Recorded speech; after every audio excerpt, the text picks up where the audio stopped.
disa kategori të smundjeve kronike ose të ndryshme e rrezikshme dhe nuk mund ta bëjnë, ose për shembull shtatzonat, ose a ka smundje të cilat gratë nuk guxojnë të hyjnë në mamografi? Një pyetjeve që bëhet gjithë, një femre para se të hyjnë në kabinetet jo vetëm të mamografisë, por çdo kabinet ku punohet me rrezë X, qoftë rentgeni, qoftë CT, gjitha pyetja parë që i bëhet femrave të moshës së re, ai është shtatzon.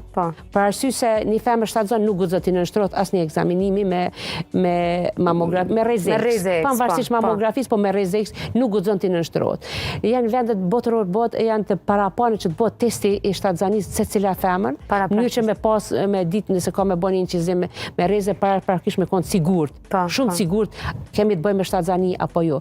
Gjendje tjera nuk i paraqesin kurrë risku. Edhe mamografia nuk është incizim që bëhet shumë shpesh, domethënë bëhet një herë në vjet ose një herë në 2 vjet. Një herë në vjet nëse kemi të bëjmë me gjë shumë problematik, me gjë që janë shumë që janë kalcifikate që